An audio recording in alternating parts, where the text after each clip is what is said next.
Mati Straton, there he is. Thank you. Straton. Okay, wake up. Of course. While I was waiting, my computer fell asleep. So it's all good. Okay. Again, my name is Matty Straton. I gave a little bit of thought leadership yesterday around everything that I know about DevOps and why I know more than everybody else. The reality is I don't really know much more than anybody else, but I have had some experiences.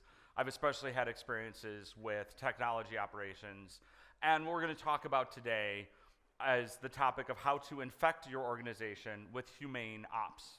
I'm going to talk about what humane ops means in just a second.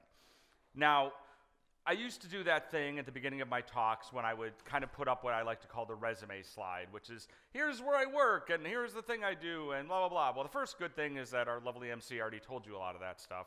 The other thing is nobody really cares, so now I just put up pictures of my kids, so you get on my side, and you're like, hey, his kids are adorable, awesome, and he plays the guitar, so yay. So thought leadership. Also, my Twitter handle is down at the bottom, so tweet as much as you want so you can win this mysterious great prize. So who here has been on one of those phone calls when you're trying to troubleshoot an issue with fellow humans, something's gone terribly, terribly wrong? How many people have had to deal with that kind of situation? How many people super love that and want to do it all the time? Yeah, we really love it. So dealing with operational incidents and kind of running things can be very stressful. So it's very valuable for us to think about the things that we can do to make this less painful. Now, the point that I want to make in this talk is a lot of times we talk about how to make things better in our organizations. We talk about how do we affect change. And we talk a lot about the culture of DevOps. We talk a lot about how we can prescribe. When I talk about humane ops, I'm thinking about the ideas of operating our systems and our software in a way that is keeping into consideration the people who have to run the software, the people who have to deal with it, right? There are humans that have to run this stuff. How can we make their life a little bit better? And a lot of times we sit there and say, but you know what, Maddie? I'm not the CIO. I'm not the senior director of DevOps. I'm not some up-on-high manager. I'm a software engineer. I'm a tester. How can I can't make these changes. I have to wait for my senior management. I have to wait for people to make these changes.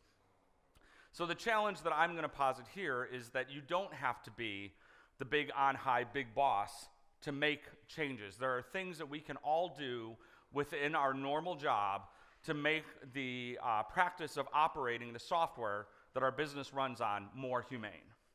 So, one of my common things I do when I give talks is I like to have other people do the work for me.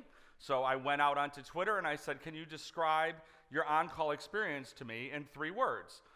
We had, this is fine, you did what, please mute yourself, I like works in dev, scotch, and my favorite was a dumpster fire.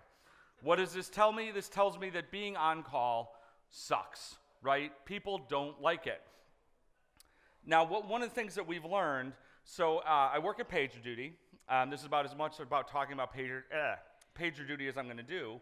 But we commissioned a study across over 10,000 companies, over 100 different industry segments.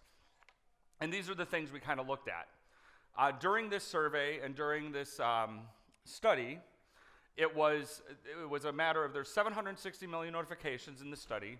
60 million of them occurred during dinner hours. 82 million were during evening hours. 250 million of them occurred during sleeping hours. And 122 million notifications were on weekends, which gave a total of 750,000 nights with sleep interrupting notifications. This is really, really unpleasant. I don't know about you, but I really like my sleep. My sleep's been kind of messed up because I've only been here in Europe for a couple days, but I'm not even being woken up. And this meant we also had 330,000 weekend days that were interrupted with notifications. This was all the stuff that we saw during our study. Now, what we also did is we took these numbers and we compared them to incident responders who left their position within the last 18 months.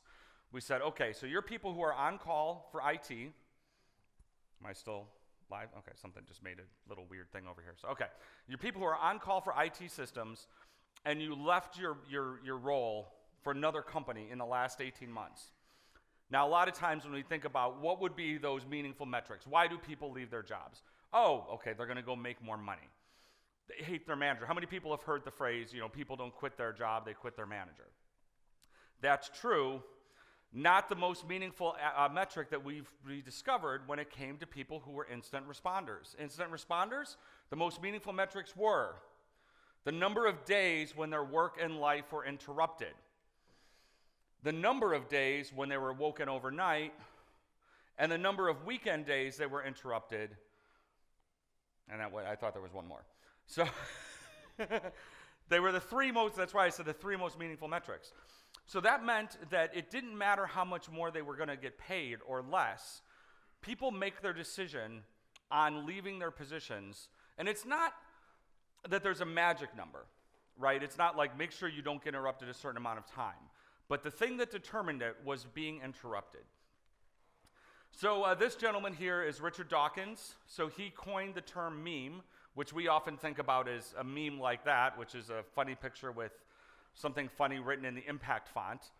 But what a meme also is, according to Dawkins, is there things like ideas or catchphrases or ways of making pots or pottery or part of cultural artifacts that propagate just like genes. So genes propagate through the gene pool of an organism or of a type of creature or type of plant, right?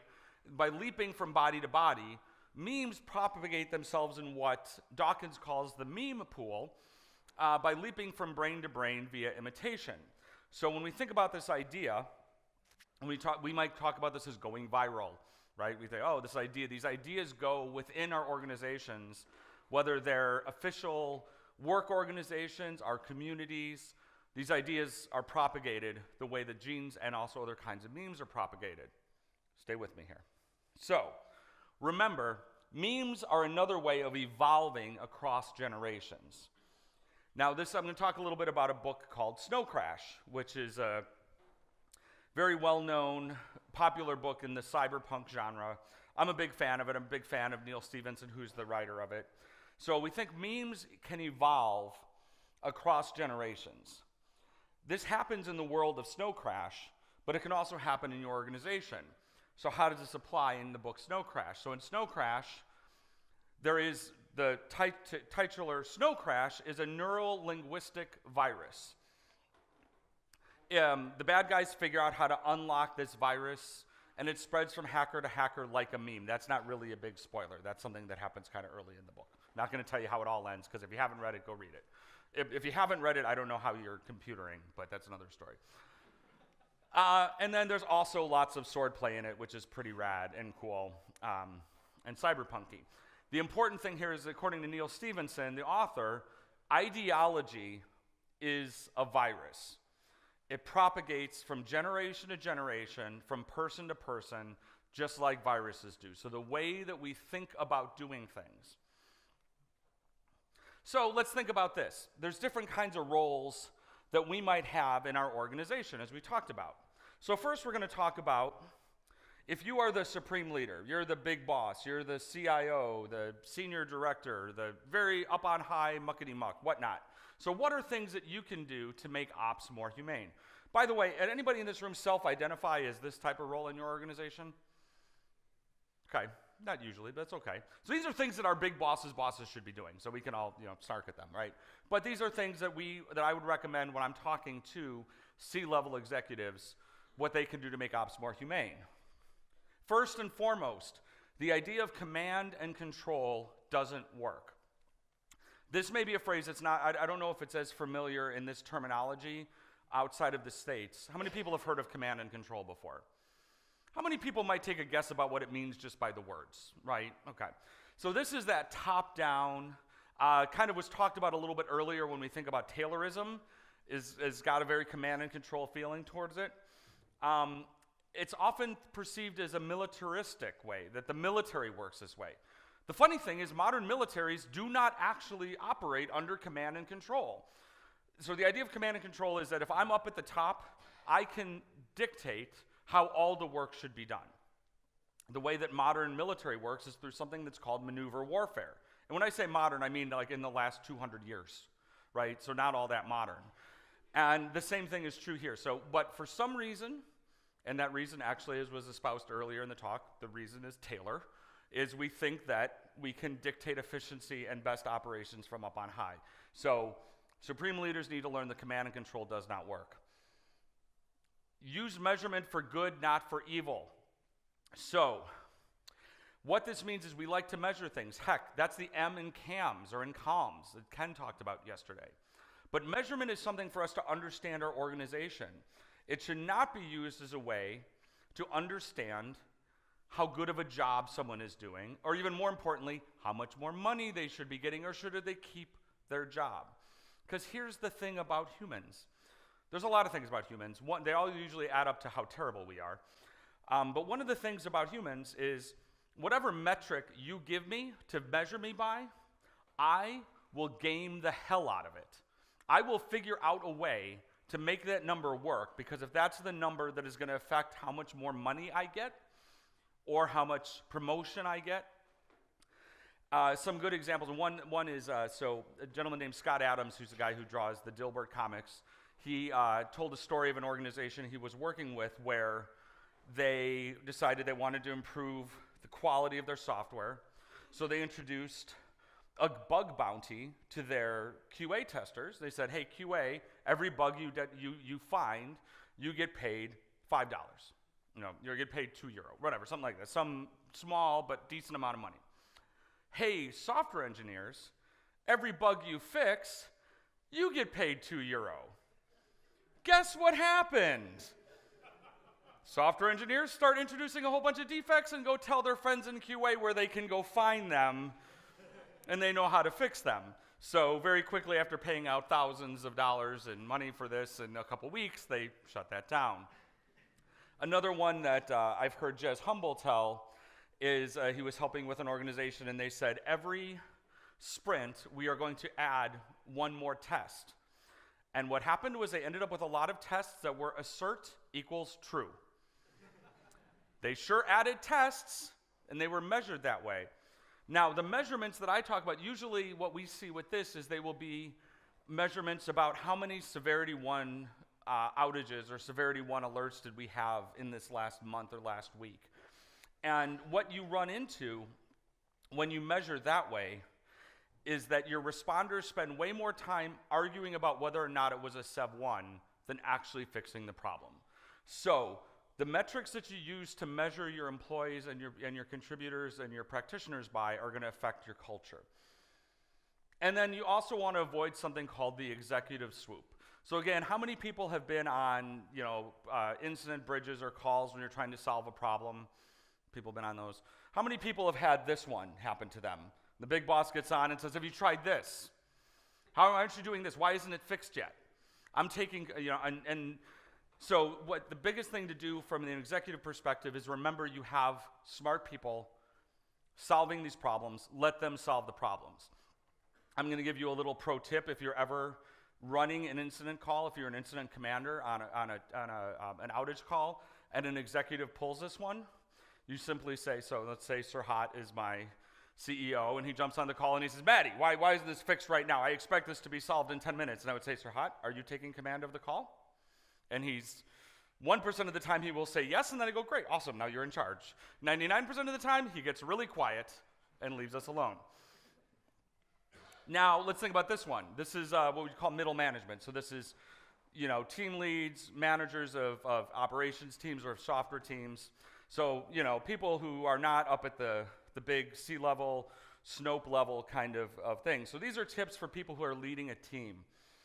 So one thing is to encourage safe post-incident review spaces. So whether you call them an after-action report, a post-mortem, a post-incident review, these spaces need to be safe spaces. And by that I mean they need to have accountability but not a culture of blame, right? This is a time when we can talk and understand why did things happen, but we're not pointing fingers. And that, by the way, when we talk about not pointing fingers in a blameless post-mortem, there's another direction that the fingers shouldn't be pointed, and it's this way.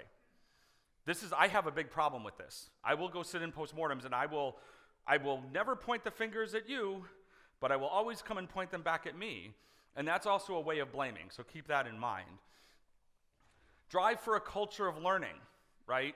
So earlier this morning when John was talking about kind of some of the stuff from the State of DevOps report and what performant organizations do in the elite organizations, one of the things that Ron Westrom talks about is that these elite organizations where failure leads to inquiry. And that means when something goes wrong, we look at it as an opportunity for learning. So those are things that as you run a team, to drive to have that culture of learning. And again, just like this, I said, you hired smart people. Use them. Let them solve the problem, right? How many people saw Karen's talk yesterday about her mini Phoenix project? And she talked about how everything was going to Dimitri, right? So the thing is, be able to leverage the Dimitris of the world can also sometimes be managers, and especially how many people have had a management role? So we talk about leadership transition, starting from being an individual contributor, then to like a manager, and then a director, and a senior director. You know, each one of these is a transition in your career as you're getting quote promoted. The hardest transition ever to make is from being a practitioner to a manager. Because you're the person who used to know how to do the job, you used to do the job, and now you have to run the team. And how many people have had managers that have not made that transition well? Right? It's a hard one to make. It's the hardest one that people will make in their career. So we talked about striving for a culture of learning. Don't worry, by the way, if you didn't identify with one of those two groups, I'm going to get to you. I want to talk a little bit more about this culture of learning. So if we don't treat every outage or alert as something to learn from or something to improve, we run the risk of something we call normalization of deviance, and I'm going to talk about that. So remember, as I just talked about, in a generative and performance-oriented organization, failure leads to inquiry. And again, don't take my word for it. There's a gentleman named Ron Westrom who's written up a lot of stuff about that. I'll have links to some of his work at the end of this, and also these slides are published, and I'll have links in the slides. And you could also ask Dr. Nicole Forsgrim of DevOps Research and Assessment. You can find her at Twitter at NicoleFV. She's a lot smarter than I am and explains this a lot better. Sorry that you're stuck with me. So when we talk about normalization of deviance, so when I talk about this, even if you're not enabled, you're not management, you're not an architect, you're not someone whose job title is such to make change in the organization, you can actually make these changes. Just like our friend here is not officially a Jedi, he can still wield a lightsaber. So a couple things. We talked about reviewing all the things. This is a matter of we want to make sure that every incident, every outage is an opportunity for learning. Andy Fleener, who's the platform operations manager at a company called Sports Engine, he says, you know what, we review every alert from the last 24 hours or over the weekend every day. And he says, no broken windows. And what he means by no broken windows is he's referring to something called the broken window effect, which is in a neighborhood, let's say somebody has their windows broken. From whatever reason, if you leave that window unrepaired, it starts to make it seem like, well, it's okay for there to be broken windows in this neighborhood. So if another one gets broken, nobody really cares about it. And before you know it, everything's run down and it's terrible, and it looks like some of the places I've lived in my life. So we're going to talk about also, there's an idea of what we call operational reviews. And we have recently at PagerDuty, and by recently I mean I think it was last week, we open sourced some guidance around operational reviews. They're at reviews.pagerduty.com. Hopefully that's easy to remember. If not, there's links. So one of them, there's three kinds of operational reviews we talk about. And Andy alluded to them when he talked about reviewing them. Two of the ones that are included, there's a service review and a business review. I'm not going to talk about those today. If you want to learn more about them, again, you can go to reviews.pagerduty.com. I'm going to talk just very briefly about something called the on-call review, which is what Andy was talking about. So the purpose of an on-call review is to understand on-call's load and pain. Remember, what were the metrics that made people leave? Pain, because of being on call. So when you're doing an on-call review, you need about a week's worth of on-call history. These meetings should take about half an hour, but your mileage may vary. They're typically instituted and managed by a team manager, but the review might coincide with a shift handoff if that's something that's appropriate for your organization. Usually the team manager will be a part of that. Team members who participated in any kind of incidents that occurred during that on-call. It's not required, but it's a really good practice to include as much of the team that's part of that on-call rotation as possible, so you can really maximize that knowledge transfer. Again, this is also what's giving us visibility into the things that happen, which gives us an opportunity for that culture of learning. So, again, if we don't treat these things as an opportunity for learning, we run into this idea of normalization of deviance. In this particular case, normalization of deviance means that we accept alerts and degradations as acceptable. Our standards suffer and we let things slip through the crack. So normalization of deviance is defined, right? You could read the whole thing, but fundamentally it means when things that are unacceptable become acceptable, right? And then this deviant behavior is repeated without catastrophic result, and that becomes the social norm for your organization. It's like, that's just how things are. I think of times when I've been in, one of the companies I worked at, we had a web service that a bug had been introduced where it was throwing 14,000 false errors a second. That was really unpleasant. It wasn't erroring, but the logs were getting filled up with this and we were rotating them. The problem was that became normal. It's like, oh, well, that web service just always throws errors. That's just how it is. Well, that's a problem. Don't feel bad. This happened to NASA twice, right? One of the examples was the Challenger explosion, was from normalization of deviance, because there were areas of opportunity, areas of deviance in the standardization of the maintenance of the space shuttle, where they said, oh, well, we kind of see this all the time, so we're kind of used to it, and that ended with catastrophic results. And like we said, in the case of technology systems and software systems, this means we accept alerts or degradations as acceptable. So, always question your metrics. We talk about measurement being important, but ask questions. We want to make sure we're setting the proper expectations.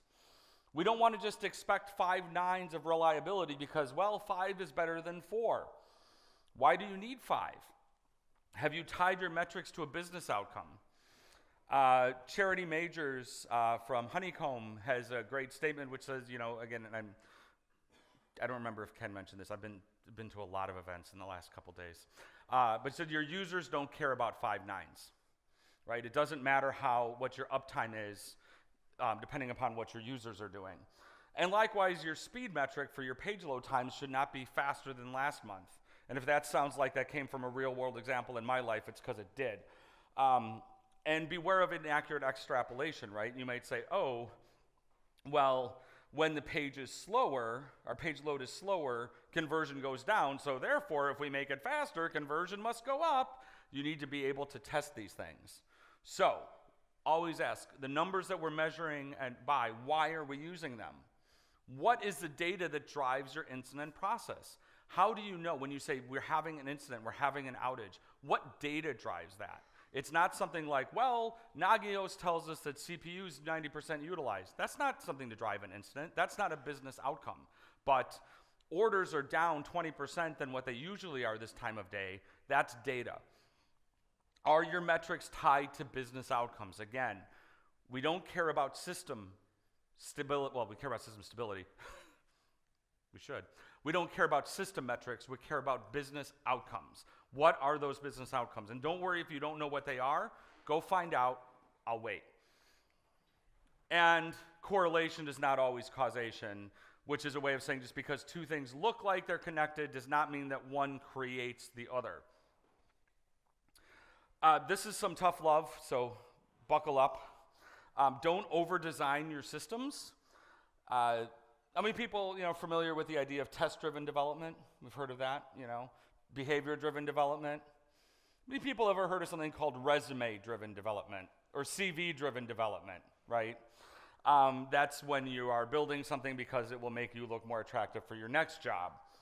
These are always these being resume and CV-driven development, not test-driven development. Test-driven development's a good thing.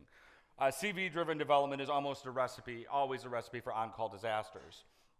So at the heart of every complex, resilient system is the arrogance that someone believed that they could predict everything that could go wrong. Fate and the internet laugh at them. So I say that the more resiliently that a system is designed, the more likely it is to cause a negative business impact. And I call this Straton's law of catastrophic predestination. Please make this a thing. That would be awesome. But what this has to do is, again, when we build resilient systems, or when we build, actually not resilient systems, but we build more complex, redundant systems, we're adding, what's the word I just used in there? Complexity. The more complex the system, the more likely that it is to fail, ironically, and have a business impact. So, you're going to have to talk to people. Sorry, not sorry. One of the things you can do, whoever's on call, talk to them during your stand-ups. Give them the opportunity to mention that they might be burning out. Understand this, who are your customers? What are their expectations? Everyone, we all have customers, whether the customers are internal or external. Whatever you do, you have some customers. You should be able to identify who they are, and even more importantly, what do they expect of you?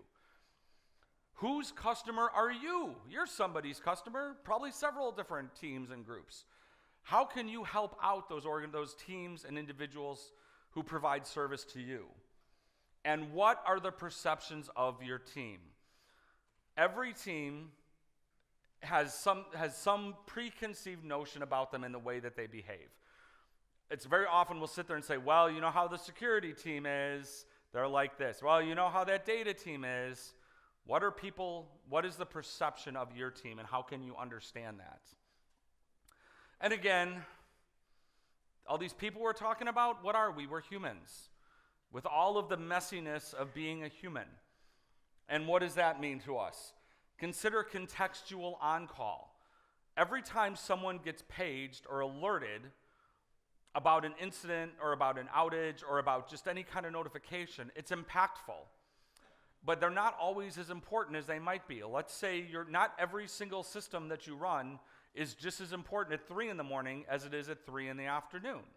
If you're running a system that is only used from 900 to 1700, then you don't need to be waking somebody up at midnight necessarily. And think about the golden rule, which is what? Is treat others as you'd like to be treated. Again, think about those perceptions. If this sounds like things that we should have learned when we were about 6 or 7 years old, it's because we should have learned them when we were about 6 or 7 years old.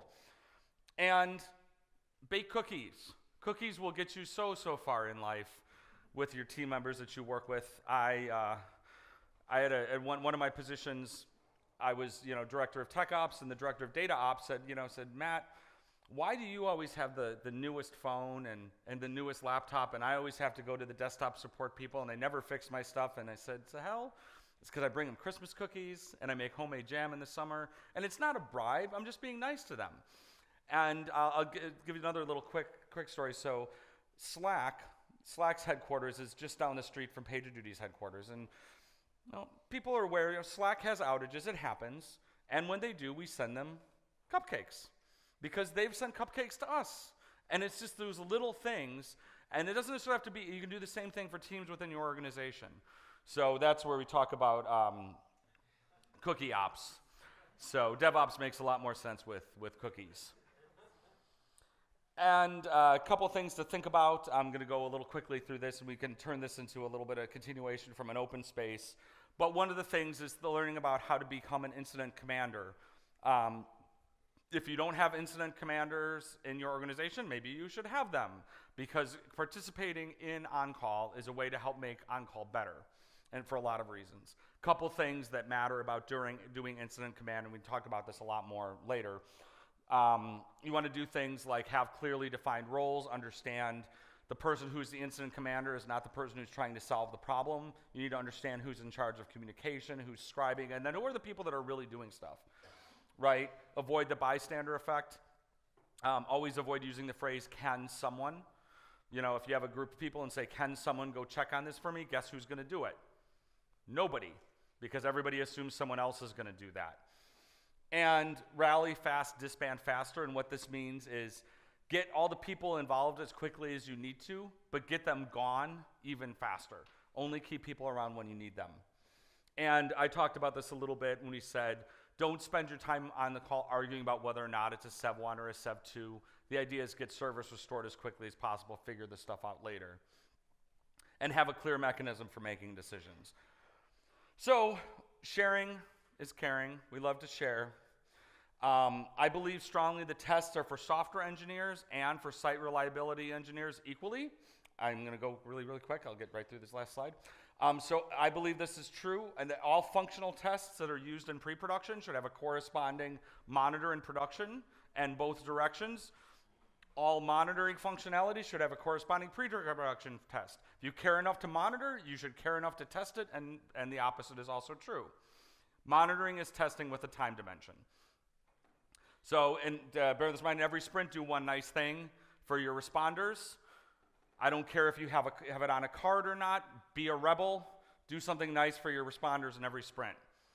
Examples of that might be better context in logging, removing technical debt. Yes, you have technical debt. And add some useful tests. Assert equals true is not a useful test. These things all might seem like common sense. If they're common sense, I assume you've already done all of them. And removing something unused. Again, I don't remember who said it. It might have been Charity who said the best diff is a red diff. Removing code is better than adding code. A couple of more things. I'll tell you where you can see all these slides. Make everything simple. I would love to hear about your on-call stories later. You can find me on Twitter at Matt Straton. I have a blog that I don't ever update at mattstraton.com. Nobody seems to update blogs ever. I have a podcast called Arrested DevOps. If you go to mattstraton.com/speaking, you will find not only these slides, but links to all the things I talked about. And maybe we'll talk about this in an open space. So thank you. Thank you.